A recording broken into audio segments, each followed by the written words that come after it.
नमस्कार। आज हम एक अहम मुद्दे पर बात कर रहे हैं जो प्राथमिक शिक्षकों के बीच चल रहा है।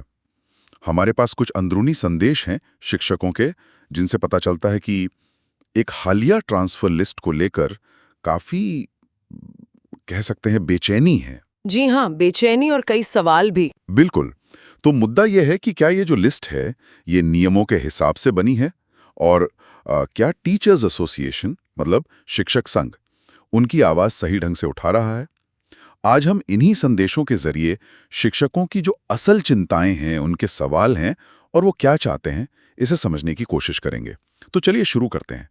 सबसे पहले ये जो असंतोष है, ये कहाँ से शुरू हुआ, इसका केंद्र क्या है? जी, ये बेचैनी तब खुलकर सामने आई जब शिक्षकों ने एक दूसरे से कहा कि भाई अपने अपने ब्लॉक लेवल पर जो प्राइमरी शिक्षक संघ के अध्यक्ष हैं, मंत्री हैं, उनसे इस नई ट्रांसफर लिस्ट पर सवाल करें। संदेशों में साफ लिखा है कि ये लिस्ट मानक विहीन है। मानक विहीन। इसका क्या मतलब हुआ? मतलब कोई स्टैंडर्ड फॉलो नहीं किया गया, या इसका असर क्या हो रहा है? देखिए, मानक विहीन कहने का मतलब यही है कि शिक्षकों को लग रहा है कि इसको बनाते समय जो तय नियम है या जो मानक होने चाहिए उनका ध्यान नहीं रखा गया। और ये सिर्फ कोई प्रक्रिया की बात नहीं है, जैसा संदेशों में जिक्र है, इसका सीधा असर पड़ रहा है शिक्षकों पर।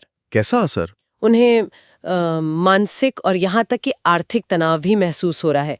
तो ये सिर्फ एक प्रक्रिया की गड़बड़ी नहीं है, ये कहीं ना कहीं उनके भरोसे पर चोट है। भरोसे पर चोट। और शायद इसी से जुड़ा है वो पारदर्शिता वाला सवाल भी। मैंने सुना कि कुछ जिलों में पोस्ट खाली थी पर वहां ट्रांसफर नहीं किए गए। हाँ, बिल्कुल। ये एक बहुत महत्वपूर्ण सवाल उठाया जा रहा है।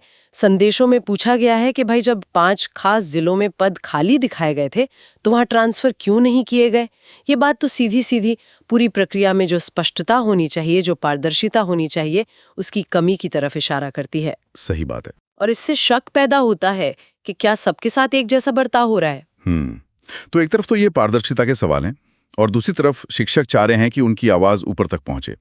तो ब्लॉक स्तर से आगे क्या करने की बात हो रही है? हाँ, उनकी मांग साफ है कि ये चिंताएं सिर्फ ब्लॉक लेवल पर ना रह जाएं, बल्कि प्रदेश स्तर का जो संगठन है वहां तक बात पहुंचनी चाहिए, ताकि सीधे जो सचिव स्तर के अधिकारी हैं उनसे जवाब मांगा जा सके। अच्छा, सीधे सेक्रेटरी लेवल पर? जी, और इसके लिए एक तरीका भी सुझाया गया है। संदेशों में कहा गया है कि हर ब्लॉक से कम 10 टीचर खुद मतलब पर्सनली अध्यक्ष और मंत्री से बात करें।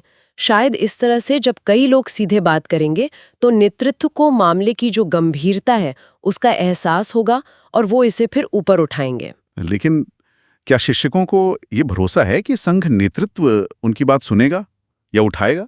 संदेशों में कुछ निराशा जैसी बात भी है। बिल्कुल, निराशा साफ झलकती है। कुछ शिक्षक तो यहाँ तक कह रहे हैं कि भाई अगर अपना संघ ही हमारी आवाज नहीं उठाएगा तो फिर उम्मीद किससे करें? कहाँ बचती है उम्मीद? और इससे भी आगे बढ़कर एक गंभीर चिंता ये भी जताई गई है कि कहीं ऐसा तो नहीं कि संघ के जो पदाधिकारी हैं वो सिर्फ संगठन चलाने के नाम पर सहयोग राशि मतलब चंदा वगैरह लेने तक ही सीमित रह गए हैं। ओह, ये तो बहुत तीखी टिप्पणी है। जी, ये सवाल सीधा संघ की जो भूमिका है, उसकी जो प्रासंगिकता है और उसकी जवाबदेही उस पर उंगली उठाता है। ये तो वाकई सोचने वाली बात है। अच्छा, क्या इस एक ट्रांसफर लिस्ट के मुद्दे से कुछ और बड़े मुद्दे भी जोड़ सकते हैं? ऐसा कुछ संकेत है? हाँ, एक दिलचस्प संकेत मिलता है।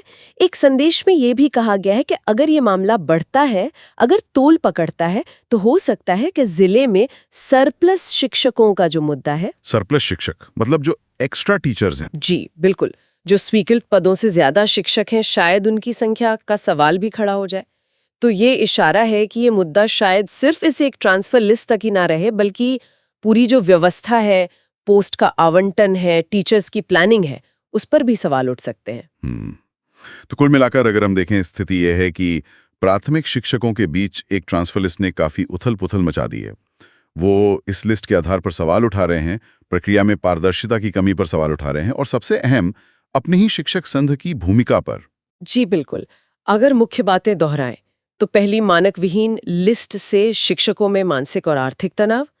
दूसरी, वो 5 जिलों में ट्रांसफर ना होने से पारदर्शिता पर गहरा संदेह। तीसरी, अपनी बात को असरदार ढंग से मतलब सामूहिक रूप से ऊपर तक पहुंचाने की जरूरत महसूस होना। और चौथी, अपने ही संघ के नेतृत्व पर भरोसे में कमी आना। ये सब मिलकर एक काफी पेचीदा तस्वीर बना रहे हैं।